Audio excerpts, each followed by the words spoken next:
Hello friends, स्वागत है आपका मेरे चैनल सफलता का अड्डा पर। और आज है 5 नवंबर 2020। आइए देखते हैं आज की करंट अफेयर्स का हमारा पहला क्वेश्चन क्या है। तो आज का हमारा पहला क्वेश्चन है,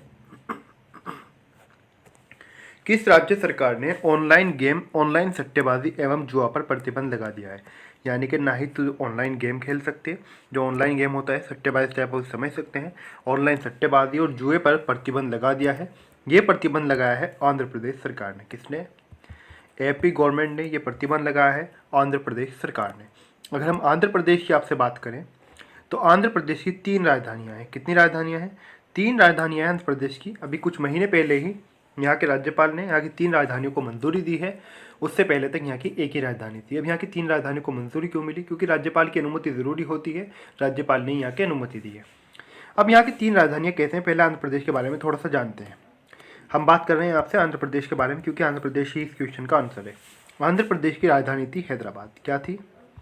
हैदराबाद यहाँ की राजधानी थी। लेकिन 2 जून 2014 को क्या होता है? 2 जून 2014, चाहे तो आप नोट कर सकते हैं, ये भी इंपॉर्टेंट है जो बता रहा हूँ।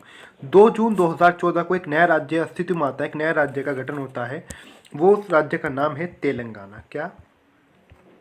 तेलंगाना एक राज्य बनाया जाता है उस समय का भारत का 29वां राज्य। कौन सा? 29वां राज्य, 29। तो ये राज्य बना दिया जाता है तेलंगाना 2 जून 2014 को। उस समय यूपीए की सरकार थी, 2014 की बात है। लेकिन उसके बाद क्या होता है कि यहाँ की राजधानियों के अंदर परिवर्तन कैसा है, इसका आंध्र प्रदेश से संबंध क्या है? तो तेलंगाना जो राज्य बनाया गया था ये आंध्र प्रदेश में से ही काट कर बनाया गया था। यानी कि आंध्र प्रदेश के हिस्से में से ही तेलंगाना एक नया राज्य बनाया गया था। ये बात आपको याद रखनी है। और जो हैदराबाद जो राजधानी थी उस समय की, जो हैदराबाद जो शहर था, ये जो हैदराबाद का जो क्षेत्र था, जो राजधानी थी आंध्र प्रदेश की, ये हिस्सा आ जाता है तेलंगाना के क्षेत्र में। किसके क्षेत्र में? तेलंगाना के अंदर ये हिस्सा आ जाता है। अब जाहिर सी बात है, जब तेलंगाना के अंदर आ गया, तेलंगाना की राजधानी होगी, तो तेलंगाना का मामला फाइनल हो गया। तेलंगाना की राजधानी होगी हैदराबाद। अब एक अलग राज्य कौन सा बच गया? आंध्र प्रदेश। अब सवाल ये भी था कि आंध्र प्रदेश की राजधानी क्या हो। अब आंध्र प्रदेश की राजधानी हैदराबाद चलती भी कब तक? तो इसलिए आंध्र प्रदेश की राजधानी बना दी गई अमरावती। क्या? अमरावती यहाँ की राजधानी बना दी गई। अब अमरावती राजधानी बना दी गई, लेकिन उसके बाद में कई यहाँ की मांगे उठती रहीं। अमरावती के अंदर अगर हम आज बात करें तो यहाँ से जो राज्य की विधानसभा है वो संचालित होती है। राज्य का जो सदन है, विधानसभा है, वहीं पर चलती है। कार्यपालिका की बात करें तो कार्यपालिका विशाखापट्टनम से। और अगर बात करें कुर्नूल की तो यहाँ पर हाई कोर्ट है। कुर्नूल को आप यहाँ की कह सकते हैं न्यायिक राजधानी। कौन सी राजधानी? Capital of judicial, judicial capital, यानी कि न्यायिक राजधानी आप कुर्नूल को कह सकते हैं, क्योंकि यहाँ पर कुर्नूल के अंदर हाई कोर्ट है। तो 3 राजधानियाँ किस प्रकार से हैं, क्या प्रकरण हुआ, वो मैंने आपको बहुत जल्द से जल्द यहाँ पर बता दिया। तो विशाखापट्टनम में कार्यपालिका, अमरावती में विधानसभा और कुर्नूल में हाईकोर्ट। बात अगर चीफ मिनिस्टर की करें, मुख्यमंत्री की, तो जगनमोहन रेड्डी यहाँ के मुख्यमंत्री हैं आंध्र प्रदेश के, और विशुभूषण हरिचंदन यहाँ के राज्यपाल हैं। कौन है? विशुभूषण हरिचंदन यहाँ के राज्यपाल हैं, यानी कि गवर्नर हैं। आगे बढ़ते हैं, देखते हैं अगला क्वेश्चन क्या है। अगला क्वेश्चन है हमारा, प्रियंका राधाकृष्णन किस देश में भारतीय मूल की पहली मंत्री बनी है। यानी कि वो कौन सा देश है जिसके अंदर कोई भारतीय मूल का व्यक्ति पहली बार मंत्री बना है। यानी कि इससे पहले वहाँ पर कोई भारतीय मूल का कोई व्यक्ति वहाँ पर मंत्री नहीं बना। तो नाम है इनका प्रियंका राधाकृष्णन, स्थानीय राजनीति में हैं। और वहाँ पर अगर आप इन्हें कहें कि मंत्री भाभा बन गई हैं, हाल ही में मिनिस्टर बन गई हैं, तो न्यूजीलैंड में। कहाँ पर? न्यूजीलैंड के अंदर भारतीय मूल की प्रियंका राधाकृष्णन मंत्री बन गई हैं, मिनिस्टर बन गई हैं। कहाँ पर? न्यूजीलैंड के अंदर। अगर न्यूजीलैंड की आपसे बात करें तो यहाँ की राजधानी है वेलिंगटन। क्या है? वेलिंगटन कैपिटल ऑफ न्यूजीलैंड है। आगे बढ़ते हैं, देखते हैं अगला क्वेश्चन क्या है। अगला क्वेश्चन है हमारा, डुआर्टे पेचेको पार्लियामेंट यूनियन के अध्यक्ष चुने गए हैं। ये कहाँ से सांसद हैं? तो पार्लियामेंट यूनियन के अध्यक्ष चुने गए हैं। कौन? डुआर्टे पेचेको। ये सांसद हैं पुर्तगाल के। कहाँ के? पुर्तगाल के सांसद हैं। अगला क्वेश्चन देखते हैं, अगला क्वेश्चन क्या है। अगला क्वेश्चन है हमारा, किस देश के पूर्व प्रधानमंत्री मैसूत यिल्माज का निधन हुआ है। कौन? मैसूत यिल्माज, इनका निधन हो गया है। ये तुर्की के पूर्व पीएम रह चुके हैं। कहाँ के? तुर्की के पूर्व प्रधानमंत्री रह चुके हैं मैसूत यिल्माज, इनका हाल ही में निधन हो गया है। अगर बात तुर्की की करें, तुर्की हाल ही में खासा चर्चा के अंदर रहा है। फ्रांस से इसकी अभी एक चर्चित प्रकरण रहा था, उसको लेकर फ्रांस से काफ़ी इसका मतभेद हुआ है। अगर देखें तो तुर्की अपनी जगह सही भी था, क्योंकि फ्रांस के राष्ट्रपति ने ये बात मानी है कि वो इस्लाम धर्म की भावनाओं का सम्मान करते हैं। तो राजधानी यहाँ की अंकारा है, और रजब तैयब अर्दोगान यहाँ के राष्ट्रपति हैं। कौन है? रजब तैयब अर्दोगान तुर्की के राष्ट्रपति हैं, और अंकारा यहाँ की राजधानी है। आगे बढ़ते हैं, देखते हैं अगला क्वेश्चन क्या है। अगला क्वेश्चन है हमारा, किसने चीनी पटाखों की बिक्री या आयात को दंडनीय अपराध बना दिया है। यानी कि बिक्री या आयात, इन दोनों को दंडनीय अपराध घोषित किया है, दंडनीय अपराध की श्रेणी के अंदर लगा है। ना ही तो बिक्री या आयात आप इसका नहीं कर सकते। किसका? पटाखों की बात नहीं हो रही, चीनी पटाखे की हो रही, यानी कि जो चाइनीज़ पटाखे हैं। अब ये क्या है जो घोषणा की है हरियाणा ने। किसने की है? हरियाणा ने की है। अगर हरियाणा की बात करें तो हरियाणा की राजधानी चंडीगढ़ है। चंडीगढ़ से 2 क्वेश्चन और यहाँ पर बन जाते हैं। चंडीगढ़ आपको बता दें पंजाब की भी राजधानी है और हरियाणा की भी, और इन दोनों राज्यों का, हरियाणा का भी पंजाब का भी, हाई कोर्ट भी चंडीगढ़ में ही है। तो क्या राजधानी है यहाँ की? Capital of Haryana Chandigarh. बात अगर यहाँ के सीएम की करें यानी कि मुख्यमंत्री कौन है, तो आपको बताते हैं यहाँ पर राज्य के अंदर, हरियाणा के अंदर बीजेपी की यानी कि भारतीय जनता पार्टी की सरकार है। मनोहर लाल खट्टर मुख्यमंत्री हैं और सत्यपाल नारायण आर्य राज्यपाल है, यानी कि गवर्नर ऑफ हरियाणा है सत्यपाल नारायण आर्य। अच्छा, यहाँ पर हम बात कर रहे थे अभी चाइना के पटाखों की, यानी कि चाइनीज़ पटाखों की। यहाँ पर बात हो रही है चाइना की, यानी कि चीन की। अगर चीन के माप से बात करें तो चीन की जो राजधानी है, जो कैपिटल है, वो है बीजिंग। चाइना से भी क्वेश्चन परीक्षाओं के अंदर पूछ लिया जाता है। बीजिंग यहाँ की कैपिटल है, कैपिटल ऑफ चाइना। अगर यहाँ के राष्ट्रपति की हम बात करें यानी कि प्रेसिडेंट की, प्रेसिडेंट कौन है यहाँ के? कहाँ के प्रेसिडेंट? चाइना के। तो चाइना के जो राष्ट्रपति हैं वो हैं शी जिनपिंग। आप नाम चाहे तो नोट कर सकते हैं, इनके भी अलग से नाम, शी जिनपिंग। वैसे तो सभी स्टूडेंट डेली नोट करते हैं जो भी हमसे जुड़े हुए हैं। तो शी जिनपिंग यहाँ के क्या है? राष्ट्रपति हैं चाइना के। बात एक और क्वेश्चन यहाँ से इंपॉर्टेंट जो पूछ लिया जाता है वो है रेन मिनबी। ये रेन मिनबी क्या है? रेन मिनबी है यहाँ की करेंसी। क्या है? रेन मिनबी है करेंसी। कहाँ की करेंसी है रेन मिनबी? चाइना की करेंसी है रेन मिनबी। आगे बढ़ते हैं, देखते हैं अगला क्वेश्चन क्या है। अगला क्वेश्चन है हमारा, बीसीसीआई ने किसे महिला T20 चैलेंज का प्रायोजक घोषित किया है? तो महिला T20 चैलेंज का टाइटल प्रायोजक घोषित किया है जियो को। किसने किया है? जियो को घोषित किया है किसने? बीसीसीआई ने। पहले जानते हैं कि बीसीसीआई क्या है। अगर बीसीसीआई की आपसे बात करें तो इसका पूरा नाम है board of control for cricket in India. क्या? Board of control for cricket in India इसका पूरा नाम है। इसका मुख्यालय मुंबई में है, यानी कि महाराष्ट्र राज्य के अंदर। स्थापना दिसंबर 1928 में। कब हुई थी? अगर परीक्षा के अंदर क्वेश्चन पूछ जाए कि बीसीसीआई की स्थापना कब हुई थी, तो दिसंबर 1928 में। और मुख्यालय कहाँ पर है? मुंबई के अंदर। यहाँ पर मुंबई शहर का नाम आया। अगर मुंबई आपकी बात करें तो आपको भी पता होगा मुंबई राजधानी है महाराष्ट्र की। कहाँ की? महाराष्ट्र राज्य की राजधानी है मुंबई। महाराष्ट्र के अगर सीएम की बात करें आपसे तो वो हैं उद्धव ठाकरे। कौन है? उद्धव ठाकरे यहाँ के सीएम हैं, यानी कि मुख्यमंत्री हैं। अगर हम राज्यपाल की आपसे बात करें कि राज्यपाल कौन है यहाँ के, तो वो राज्यपाल हैं भगत सिंह कोश्यारी। कौन है?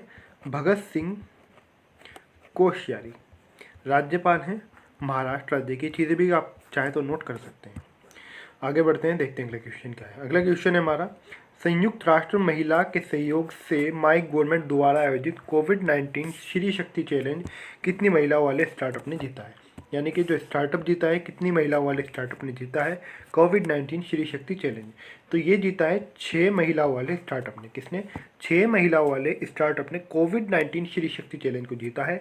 माई गवर्नमेंट को द्वारा आयोजित है संयुक्त राष्ट्र महिला के सहयोग से, यानी कि हेल्प से। अगला क्वेश्चन है हमारा, किस राज्य ने महामारी रोग संशोधित विधेयक 2020 पारित कर मास्क पहनना अनिवार्य कर दिया है? तो संशोधित विधेयक क्या है, यानी कि इसके अंदर संशोधन क्या है? संशोधित विधेयक 2020 पारित कर मास्क पहनना अनिवार्य कर दिया है महामारी रोग के तहत। ये अनिवार्य क्या है? राजस्थान में। किसने? राजस्थान ने अनिवार्य क्या है? राजस्थान की अगर आपसे बात करें तो राजधानी यहाँ की जयपुर है और यहाँ के जो मुख्यमंत्री हैं वो हैं अशोक गहलोत। राज्यपाल की अगर बात करें तो वो कलराज मिश्र है। कौन है? गवर्नर ऑफ राजस्थान कलराज मिश्र, मुख्यमंत्री अशोक गहलोत और राजधानी कैपिटल यहाँ की जयपुर है। अन्य विकल्पों की बात करें तो राजस्थान का आपको पता ही चल गया और हरियाणा भी ऊपर पढ़कर आए हैं हम। और गुजरात की बात करें तो गुजरात की अगर थोड़ा सा बात करें, यहाँ के जो राजधानी है कैपिटल है वो है गांधीनगर। और अगर हम बात करें यहाँ के सीएम के बारे में तो उनका नाम है विजय रूपाणी। क्या है? विजय रूपाणी मुख्यमंत्री हैं गुजरात के। अच्छा, एक और क्वेश्चन यहाँ पर गुजरात से भी और हाँ राजस्थान से भी पूछ लिया जाता है। यहाँ पर राजस्थान की बात करेंगे। राजस्थान से पूछ लिया जाता है कि राजस्थान किस देश के साथ अपनी सीमा बनाता है। अगर आप यहाँ पर थोड़ा सा देखेंगे, जो हिस्सा है हमारे देश के अंदर, ये गुजरात अगर आप मान लें इसको गुजरात, और यहाँ ऊपर ये राजस्थान आ जाता है। अच्छा, ये जो नीचे है यहाँ पर तो ये महाराष्ट्र आ गया, ये आपका गुजरात आ गया और यहाँ पर पाकिस्तान, ये सारा पाकिस्तान का इलाका है यहाँ पे ऊपर, और ये आ गया आपका राजस्थान। तो किसके साथ सीमा बनाता है अपनी? ये सीमा बनाता है अपनी राजस्थान। कौन सा देश है? ये अगर हम बात करें, आपसे क्वेश्चन पूछा जा सकता है कि उत्तर प्रदेश किसके साथ सीमा बनाता है। उत्तर प्रदेश नेपाल के साथ बनाता है। बिहार जो है वो भी नेपाल के साथ बनाता है। उत्तराखंड की भी सीमा नेपाल के साथ मिलती है, हालांकि उत्तराखंड की चाइना के साथ भी मिलती है। तो इसी प्रकार से सीमाएं मिलती हैं। अगर ऊपर जाएंगे हम, यहाँ से आप ऊपर जाएंगे, पंजाब सीमा बनाएगा यहाँ पर पाकिस्तान के साथ में, ऊपर कश्मीर बनाएगा सीमा अपनी। तो इसी प्रकार से क्रम चलता है ऊपर। तो यहाँ बात राजस्थान की हो रही थी, राजस्थान पाकिस्तान के साथ में अपनी सीमा बनाता है। अगर इधर हम बात करें तो इधर उत्तर प्रदेश हो गया, और इधर इसके यहाँ पर एमपी हो गया, मध्य प्रदेश हो गया इधर। तो ये अपनी कई राज्यों के साथ में ऊपर यहाँ पे सॉरी हरियाणा है यहाँ पर। तो ये अपनी कई राज्यों के साथ में सीमा बनाते हैं। हाँ, राजस्थान से भी इसकी कुछ सीमा मिलती है, मथुरा और अगर हम आगरा जनपद की बात करें, इनके अंतर। आगे बढ़ते हैं, देखते हैं अगला क्वेश्चन क्या है। अगला क्वेश्चन है हमारा, IITM कोविड गेम किसने विकसित किया है। तो जागरूकता पैदा करने के लिए इस गेम को विकसित किया गया है। ये बात भी आपको याद रखनी है। किसके लिए? ताकि हर व्यक्ति के अंदर कोविड-19 के प्रति वह व्यक्ति सतर्क रहे और जागरूक रहे। तो IITM कोविड गेम विकसित किया गया है IIT मद्रास के द्वारा। किसके द्वारा? IIT मद्रास के द्वारा। आगे बढ़ते हैं, देखते हैं अगला क्वेश्चन क्या है। अगला क्वेश्चन है हमारा, टीबी अभियान किसने शुरू किया है। तो टीबी रोग होता है उसकी बात हो रही है। टीबी अभियान शुरू किया है हाल ही में योगी आदित्यनाथ ने। कितने? योगी आदित्यनाथ ने अभियान शुरू किया है। अब योगी आदित्यनाथ कौन है? उत्तर प्रदेश के मुख्यमंत्री हैं। उत्तर प्रदेश के बारे में थोड़ा सा जानेंगे, लेकिन उससे पहले जानते हैं यहाँ के अन्य विकल्पों की बात करते हैं। अगर हम अपने एक विकल्प सी की बात करें या शिवराज सिंह चौहान की बात करें, तो शिवराज सिंह चौहान है MP से। कहाँ से? यानी कि मध्य प्रदेश की यहाँ पर बात हो रही है, मध्य प्रदेश से। मध्य प्रदेश के मुख्यमंत्री है शिवराज सिंह चौहान। कौन है? शिवराज सिंह चौहान मुख्यमंत्री है मध्य प्रदेश की। राजधानी यहाँ की भोपाल है। कौन है? भोपाल यहाँ की राजधानी है। अगर हम यहाँ के राज्यपाल की बात करें कि राज्यपाल कौन है यहाँ की मध्य प्रदेश की, तो वो भी आनंदीबेन पटेल है। अभी जब उत्तर प्रदेश के बारे में पढ़ाएंगे तो थोड़ा सा इसके बारे में चर्चा करेंगे थोड़ी सी। अच्छा, बात अगर यहाँ पर बी विकल्प की करें त्रिवेंद्र सिंह रावत के बारे में, तो ये यूके के यानी कि उत्तराखंड की बात हो रही है। किसकी? उत्तराखंड राज्य की यहाँ पर बात हो रही है। ये उत्तराखंड के CM ही यानी कि मुख्यमंत्री हैं, और यहाँ पर भी BJP की यानी कि भारतीय जनता पार्टी की सरकार है। अगर हम यहाँ के राज्यपाल की बात करें कि यहाँ की राज्यपाल कौन है, कहाँ की राज्यपाल? राज्यपाल यहाँ की गवर्नर है उत्तराखंड की, तो वह है बेबी रानी मौर्य। कौन? बेबी रानी मौर्य यहाँ की राज्यपाल है। अच्छा, बात अगर हम यहाँ की राजधानी करें कि कितनी राजधानी है उत्तराखंड के अंदर। उत्तराखंड के अंदर आपको अभी तक पता होगा देहरादून यहाँ की राजधानी, लेकिन अब एक और राजधानी यहाँ पर बन चुकी है। तो दूसरी राजधानी यहाँ पर बनी है गैरसैंण। क्या? गैरसैंण यहाँ की राजधानी एक और बन चुकी है। अब ये राज्य के अंदर 2 राजधानियाँ हो गई हैं, एक विंटर में, एक समर में, और एक ग्रीष्मकालीन में समझ सकते हैं, एक शरद ऋतु के अंदर आप समझ सकते हैं। 2 राजधानियाँ हो गई उत्तराखंड के अंदर। उत्तराखंड का गठन 2000 में हुआ था, और इसे उत्तर प्रदेश से जो यूपी है लगभग 13 जिले, 13 पहाड़ी क्षेत्रों वाले जिले अलग काट कर इसे नया राज्य उस समय बनाया गया था। इसका नाम उस समय रखा गया था उत्तरांचल, और इसका नाम 2007 में बदल कर उत्तराखंड कर दिया गया। अगर हम बात करें उत्तर प्रदेश में, उत्तर प्रदेश का जो मुजफ्फरनगर जिला है उसकी मुख्य भूमिका रही है उत्तराखंड के निर्माण के अंदर। कभी उत्तराखंड के बारे में विस्तार से पढ़ाएंगे तो जब बताएंगे किस प्रकार से मुजफ्फरनगर की भूमिका है। हालांकि मुजफ्फरनगर आज भी पश्चिम उत्तर प्रदेश का हिस्सा है, लेकिन मुजफ्फरनगर अलग राज्य के अंदर शामिल नहीं हो पाया। लेकिन मुजफ्फरनगर का एक विशिष्ट रोल रहा है उत्तराखंड को एक उसका अपना अस्तित्व देने के लिए। आज भी प्रत्येक वर्ष उत्तराखंड के मुख्यमंत्री मुजफ्फरनगर जाते हैं, तो उसका क्या कारण है वो सब अब बताएंगे जब उत्तराखंड के बारे में किसी दिन विशेष रूप से पढ़ाएंगे। अगर जानना चाहते हैं तो कमेंट कर सकते हैं आप, उसके लिए आपकी या मैसेज कर दें मुझे व्हाट्सएप पर, उसके लिए अलग से क्लास ले जाएगी आपकी। अच्छा, बात यहाँ पर अगर हम करें आगे अन्य विकल्प के बारे में, क्योंकि हम यहाँ पर त्रिवेंद्र सिंह रावत के बारे में जान चुके हैं, शिवराज सिंह चौहान के बारे में जान चुके हैं, हम योगी आदित्यनाथ की बात कर लेते हैं। यह है उत्तर प्रदेश के मुख्यमंत्री। कहाँ के? अब उत्तर प्रदेश के मुख्यमंत्री कौन है? योगी आदित्यनाथ। अब बात हो रही है यहाँ पर उत्तर प्रदेश राज्य की, तो ये हैं यूपी के ही मुख्यमंत्री। राजधानी यहाँ की लखनऊ है। लखनऊ से 2 या 3 क्वेश्चन परीक्षाओं के अंदर पूछ ली जाते हैं। क्वेश्चन पूछ जाता है, नवाबों का शहर किसे कहा जाता है? किसका शहर? नवाबों का शहर। तो ये बात आपको याद रखनी है, नवाबों का शहर लखनऊ को कहा जाता है। साथ ही साथ एक बात और याद रखनी है, क्वेश्चन पूछ जाता है कि लखनऊ कौन सी नदी के किनारे स्थित है। तो आपको याद रखना है लखनऊ गोमती नदी के किनारे स्थित है। और जो उत्तर प्रदेश का जो हाईकोर्ट है, इलाहाबाद हाईकोर्ट की जो खंडपीठ है वो भी लखनऊ के अंदर ही है। क्या? हाईकोर्ट इलाहाबाद के अंदर है उत्तर प्रदेश का, और खंडपीठ उसकी लखनऊ शहर के अंदर ही है। बात अगर यहाँ के मुख्यमंत्री की बात हम करें, तो मुख्यमंत्री यहाँ के योगी आदित्यनाथ, उन्हीं के बारे में चर्चा कर रहे हैं, तो उन्हीं के थ्रू यहाँ तक पहुँचे हैं। तो इस राज्य में भी, यूपी के अंदर भी BJP की यानी कि भारतीय जनता पार्टी की सरकार है। और अगर हम यहाँ के गवर्नर की बात करें तो गवर्नर आनंदीबेन पटेल हैं। ज़्यादा चर्चा नहीं करूँगा क्योंकि प्रतिदिन बताता हूँ जब भी क्वेश्चन आता है, 1 दिन में, 2 दिन में, 1 हफ्ते में जब भी क्वेश्चन आता है, एक व्यक्ति 2 राज्यों का राज्यपाल कैसे रह सकता है। चाहे हम यहाँ की बात करें यूपी और MP की, कि यूपी और एमपी की, यहाँ दोनों राज्यों की राज्यपाल कैसे हैं, आनंदीबेन पटेल, या फिर हम महाराष्ट्र गोवा पहुँच जाएँ, वहाँ के जो राज्यपाल हैं भगत सिंह कोश्यारी। तो एक व्यक्ति दो राज्यों का राज्यपाल कैसे, ये सब अलग से क्लास ली गई है, उसके अंदर बताया गया है। उस क्लास के अंदर ये भी बताया गया है कि जम्मू कश्मीर के अंदर अब कोई राज्यपाल क्यों नहीं बनता, वहाँ पर राज्यपाल की नियुक्ति क्यों नहीं होती और वहाँ के अंतिम राज्यपाल कौन थे। जो ये सारी प्रक्रिया क्लास आपके लिए ली गई है, उस क्लास के अंदर आप जाकर अपने सारी शंकाएं दूर कर सकते हैं। चैनल पर क्लास मौजूद है। बात अगर यहाँ के उत्तर प्रदेश के राजकीय वृक्ष के बारे में करें तो राजकीय वृक्ष यहाँ का अशोक है, राजकीय पुष्प पलाश है, राजकीय पक्षी सारस या क्रौंच और राजकीय पशु बारहसिंगा है। ये क्वेश्चन भी इसलिए यहाँ पर आपको कराए गए हैं क्योंकि क्वेश्चन मात्र यूपी के अंदर ही नहीं, कहीं पर भी क्वेश्चन पूछ ली जाते हैं।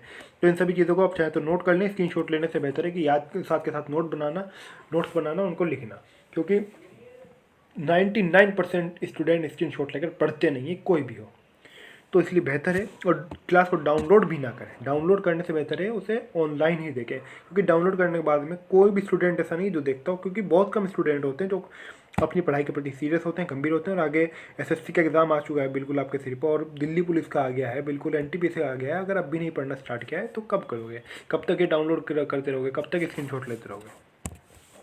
तो सीरियस होकर पढ़ें। आज की जो हमारी करंट अफेयर्स वहाँ पे समाप्त होती है। आपको वीडियो कैसा लगा प्लीज़ कमेंट करके जरूर बताएं। अगर वीडियो अच्छा लगे तो वीडियो को लाइक करें, वीडियो को शेयर करें। अभी तक आपने हमारे चैनल सफलता का अड्डा सब्सक्राइब नहीं किया तो प्लीज़ जरूर सब्सक्राइब करते हैं। जब आप सब्सक्राइब कर रहे हो तो सब्सक्राइब करते समय बेल आइकन को प्रेस करना ना भूलें, यानी कि बेल आइकन जरूर प्रेस करें, यानी कि सीधा सीधा अगर कहेंगे पूरी तरीके से सब्सक्राइब करें। बेल आइकन प्रेस करने से, पूरी तरीके से सब्सक्राइब करने से आपका क्या फ़ायदा होता है, जो भी हमारी वीडियो आती है, जो भी क्लास आती है, उसका नोटिफिकेशन, उसकी सूचना सबसे पहले आप तक पहुंचता है। इसलिए सब्सक्राइब करें पूरी तरीके से और अपने फ्रेंड के साथ में शेयर करें, वीडियो को लाइक करें, कमेंट करके ज़रूर बताएं।